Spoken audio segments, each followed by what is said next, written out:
دوسرا سبق جو ہمیں اس واقعہ سے ملتا ہے وہ یہ ہے کہ دوسروں کو، اللہ کے نیک بندوں کو دعا کے لیے کہنا، بندہ خود بھی دعا کرے اور دوسروں کو بھی دعا کے لیے کہے۔ اب حضرت کلیم اللہ نے یہ ارشاد فرمایا، لوگوں ایسی زبانوں سے دعا کرواؤ کہ جن زبانوں سے تو نے گناہ نہیں کیا، یعنی لوگ تمہارے لیے دعا کریں۔ آدمی کی اپنی زبان سے تو وہ گناہ کر لیتا ہے، غیبت کرتا ہے، چغلی کرتا ہے، جھوٹ بولتا ہے، لعن طعن کرتا ہے، گناہ کبیرہ ہے، فرمایا ایسی زبانوں سے دعا کرواؤ جس سے تم نے گناہ نہیں کیا۔ اور یہاں ایک حکمت کی بات آپ کے سامنے رکھتا ہوں، دعا کی مقبولیت کے لیے کچھ چیزیں ہیں، جیسے ہم نماز کو سیکھتے ہیں نا کہ نماز کیسے پڑھنی چاہیے کہ اللہ کے ہاں وہ مقبول ہو، اس میں خشوع و خضوع کیسے ہو، ہمیں اس طرح دعا کرنے کا طریقہ بھی سیکھنا چاہیے کہ دعا کا طریقہ کار کیا ہے کہ اللہ ہماری دعا قبول فرمائے۔ یہ بھی چیز ہمیں علماء سے سیکھنی چاہیے، انہیں بھی سکھانی چاہیے۔ یاد رکھیں، دعا کی مقبولیت کے کچھ طریقے ہیں اور کچھ اوقات بھی ہیں۔ ان اوقات میں پہلی بات کروں تو یہ جمعے کی جو گھڑیاں ہوتی ہیں یا دو خطبوں کے درمیان میں جو وقفہ ہوتا ہے، یہ وقفہ بڑا ہی قیمتی وقفہ ہوتا ہے۔ میرے اور آپ کے آقا صلی اللہ علیہ وسلم نے ارشاد فرمایا کہ جمعے کی گھڑیوں میں ایک گھڑی ایسی ہے کہ اس وقت بندہ مومن جو بھی دعا کرتا ہے اللہ اس دعا کو رد نہیں فرماتا۔ اسی طرح تہجد کے وقت، آدھی رات کے پہر، بندہ اٹھ کے اللہ کے حضور گڑ گڑاتا ہے، معافی مانگتا ہے، وہ پہلے آسمان پہ نزول اس نے کیا ہوتا ہے، اس وقت جو بندہ دعا کرتا ہے اللہ اس دعا کو بھی رد نہیں فرماتا۔ مزاب رحمت کے نیچے کھڑے ہو کے حجر اسود کو بوسہ دے کے، اور یہ بہت سی جگہ بھی ایسی ہیں جن جگہوں پہ کھڑے ہو کے دعا کی جائے اللہ ان دعاؤں کو رد نہیں فرماتا، ان اوقات کی فضیلت کی وجہ سے اور ان جگہوں کی فضیلت کی وجہ سے۔ ایسے ہی کچھ دعا کے طریقے بھی جو ہے وہ بڑے محبوب ہوتے ہیں، اس طرح اگر دعا کی جائے اللہ اس دعا کو بھی رد نہیں فرماتا۔ اللہ کے پیارے حبیب صلی اللہ تعالی علیہ وسلم تشریف فرما تھے، ایک شخص آیا اور اس نے نماز پڑھی، نماز پڑھ کے ہاتھ اٹھا لیا۔ ہم جو دعا کرتے نا یہ ایسے ہاتھوں پہ ایسے کر لیتے ہیں، یہ ایک ہاتھ کو دوسرے ہاتھ پہ رکھ لیا اور یہ اپنے ہاتھوں کو دباتے رہے اور نیچے ہاتھ ایسے نیچے کیے ہوئے ہیں، یہ تحقیر ہے، یہ دعا کی تحقیر ہے، مذاق ہے۔ اللہ کے حضور اس طرح کھڑے ہو کے مانگا، یہ اپنے ہاتھوں سے کھیلتے رہنا یہ دعا نہیں ہے، دعا کے ساتھ تحقیر ہے۔ آقا صلی اللہ تعالی وسلم کی سنت مبارکہ ہے، حضور جب دعا فرماتے تو سینہ کے مقابل حضور اس طرح ہاتھ اٹھا کے دعا مانگتے۔ بھئی اللہ کے حضور ہاتھ پھیلانے ہیں، بندہ ہاتھوں سے کھیل رہا ہوتا ہے، وہ ایک بکی سی بنا لیتا ہے، یہ دعا کا طریقہ نہیں ہے، یہ مذاق ہے۔ ہاتھ اٹھا کے اس طرح سینے کے بل، ہاتھ آگے پھیلا کے اللہ سے، اپنے دامن کو پھیلا کے اللہ سے مانگنا ہے، تو یہ طریقہ کار ہے حضور صلی اللہ علیہ وسلم کے دعا مانگنے۔ پھر کیا ہے، اس نے کیا کیا، ہاتھ پھیلائے، گردن جھکا لی، اب کہتا کیا ہے، اللہم انت ربی لا الہ الا انت، اللہم انت ربی لا الہ الا انت، اے اللہ تو میرا رب، تیرے سوا کوئی نہیں، میں نکما، میں کچھ بھی نہیں۔ پہلے اپنے رب کی صفتیں بیان کرتا ہے، اس کی تعریف کرتا ہے، پھر اپنی نکمے پن کو اللہ کے حضور اپنے عجز انکساری کو پیش کرتا ہے، مالک میں کچھ نہیں، تو ہی تو ہے۔ میرے آقا صلی اللہ علیہ وسلم نے فرمایا صحابہ جا کے اس کو بتا دو اللہ نے تیری ساری دعاؤں کو قبول فرما لیا ہے۔ ایک یہ طریقہ کار بھی ہے، اور یہ طریقہ انبیاء کا ہے۔ اللہ نے قرآن پاک میں آدم علیہ السلام کی دعا کو ذکر فرمایا، اللہ نے حضرت ابراہیم کی دعا کو ذکر فرمایا، حضرت موسیٰ علیہ السلام کی دعا کو ذکر فرمایا۔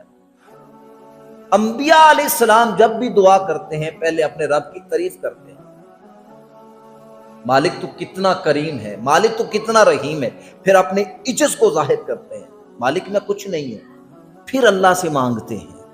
یہ طریقہ ہے دعا کی مقبولیت کا۔ ایک اور بھی طریقہ ہے دعا کی مقبولیت کا، وہ یہ ہے آقا صلی اللہ تعالی وسلم کی ذات پر کثرت سے درود و سلام۔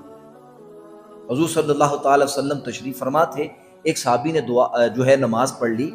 نماز پڑھنے کے بعد حضور کی بارگاہ میں حاضر ہو گیا. اے اللہ کے حبیب صلی اللہ علیہ وسلم, میں دعا کیسے مانگوں؟ میرے آقا صلی اللہ علیہ وسلم نے ارشاد فرمایا کہ ایک حصہ دعا کا میرے اوپر درود و سلام پڑھو, 3 حصے مانگ لو. وہ گیا, اس نے ایسا ہی کیا. تھوڑی دیر بعد پھر آ گیا حضور کی بارگاہ میں, حضور اگر آدھا حصہ آپ کی ذات پر درود و سلام پڑھنے میں گزاروں اور آدھا حصہ اپنے لیے کچھ مانگ لوں, میرے آقا نے فرمایا یہ اس سے بہتر ہے. پھر آ گیا مانگ کر, اے اللہ کے حبیب صلی اللہ علیہ وسلم اگر 3 حصے آپ پر درود و سلام پڑھتا رہوں اور 1 حصے اپنے لیے کچھ مانگ لوں, میرے آقا نے فرمایا یہ اس سے بھی بہتر ہے. پھر گیا, ایسا کرتے ہوئے پھر آ گیا, اے اللہ کے حبیب اگر 4 حصے آپ پر درود و سلام پڑھنے میں گزار دوں, تو میرے آقا نے مسکرا کے فرمایا صحابہ سن, پھر اللہ تمہیں وہاں سے رزق عطا فرمائے گا جہاں سے تمہارا گمان بھی نہیں ہوگا. ہاتھ اٹھا کے اللہ کے حبیب پر درود و سلام پڑھو. یہ بھی میرے آقا صلی اللہ علیہ وسلم کی تعلیم ہے, صحابہ کی سنت ہے. دعا میں صرف حضور کی ذات پر درود و سلام پڑھتے رہتے. اللہ اکبر. میں نا فروخ آباد پی سی میں میرا ٹرانسفر ہو گیا آج سے 1.5 سال پہلے.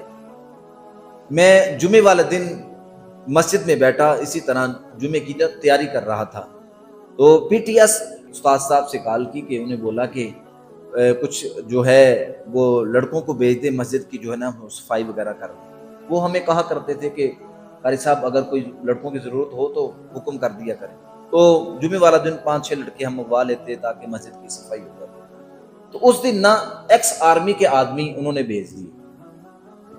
وہ سارے کافی عمر کے لگ رہے تھے. تو میں نے ان کو بولا کہ میں نے تو نوجوانوں کو بلایا, آپ تو شیعہ جوان آ گئے ہیں.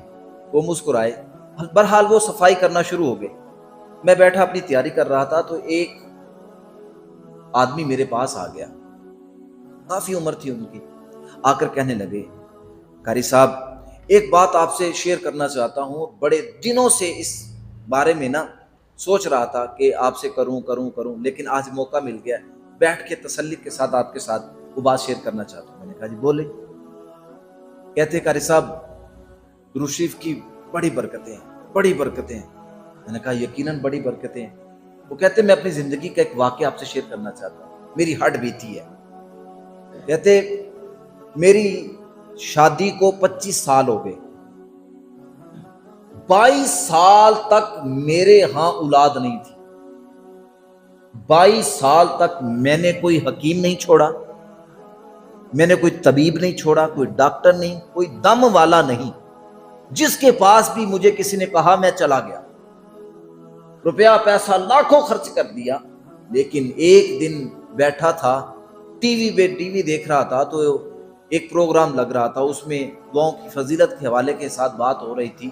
تو یہ حدیث جو میں نے آپ کو بیان کی ہے, حضور کی ذات پر صرف درود و سلام پڑھنا, پوری دعا کے اندر حضور کی ذات پر درود و سلام پڑھنا, کہا کہ وہ بات, وہ حدیث میرے دل میں ایسے بیٹھی, میں نے سب حکیموں طبیبوں کو چھوڑ دیا. جب بھی دعا کرتا آقا کی ذات پر صرف درود و سلام پڑھتا, خدا کی قسم 1.5 سال بعد اللہ نے مجھے پتر عطا فرمایا. کسی حکیم کسی طبیب کے پاس نہیں گیا. اور پھر اس کے بعد اللہ رب العزت نے 1.5 سال بعد مجھے اللہ رب العزت نے جو ہے وہ ایک بیٹی بھی عطا فرمائی. آج اللہ نے اس درود کی برکت کی وجہ سے مجھے اللہ نے ایک بیٹا بھی دیا ہے اور ایک بیٹی کی نعمت سے بھی نوازا ہے. رحمت بھی اللہ نے مجھے عطا فرمائی. تو یہ طریقہ بھی ہے دعا کرنے کا, اللہ سے مانگنے کا. ایک اور بھی طریقہ ہے جو عام نہیں کیا جاتا, اس کو کر کے دیکھیں, سچی بات ہے, آزما کے دیکھیں اس کو. یاد رکھیں دعا کا جو تعلق ہے نا, اس کی مقبولیت کا دل کی مخلصی پر انحصار ہے اس کا. آپ کے دل میں جتنا اخلاص ہوگا, آپ کا دل جتنا ستھرا ہوگا, من جتنا ستھرا صاف ہوگا, اتنی دعا اللہ کے ہاں جو ہے مقبول ہوگی. اب دل کیسے ستھرا ہو بھائی, دل کیسے صاف ہو؟ ہم تو دن میں پتہ نہیں کتنے جھوٹ بولتے ہیں, بات بات پہ ہماری زبان سے غیبت چغلی نکل آتی ہے, کہیں کہیں تکبر کا اظہار بھی ہو جاتا ہے. تو یہ سب دل کی بیماریاں ہیں, دل کو کالا کرتی ہیں. اب کس کا دل صاف ہے؟ بڑا مشکل ہو جاتا ہے. قاری صاحب کیا کریں؟ اب کیسے مخلص دل کی تلاش کریں، صاف دل کی تلاش کریں جو ہمارے لیے دعا کرے۔ آپ کہیں مولوی صاحب پتہ نہیں کتنے جھنجھڑوں میں پڑے ہوتے ہیں، ان کو بڑی کتنی ٹینشن ہوتی ہیں، جو فی زمانہ حالات ہیں اس کی بات کر رہا ہوں۔ اللہ کے نیک بندے بڑے بھی ہیں۔ بات سنیں، آج اس دور کے اندر مخلص دل جو ہے، بلکہ ہر دور کے اندر مخلص دل صرف بچوں کا ہوتا ہے، خالص، کوئی لالچ، کوئی طمع نہیں، کوئی غیبت، کوئی چغلی، کوئی جھوٹ، کوئی فریب، دنیا کی محبت، کوئی ایسی چیز نہیں۔ صاف دل بچوں کا ہوتا ہے۔ اپنے بچوں سے کہا کریں بیٹا دعا کرو، کھانا کھانے لگے تو بچوں کو پہلے دعا پڑھنے کا کہیں اور ان سے بولے بیٹا دعا کرو، کھانا کھانے کے بعد بھی بچوں سے کہے دعا کرو، بیٹھ جایا کرو گھر میں، بچوں کے ساتھ مل کے نماز پڑھی اور ان سے بولا بیٹا یہ دعا کرو، دیکھیے گا کام کتنے جلدی بنتے ہیں۔ یہ دعا کی مقبولیت کے کچھ طریقے ہیں، ہمیں سیکھنا ہوں گے کہ اللہ رب العزت ہمارا رب کس طرح دعا جلدی قبول کرتا ہے۔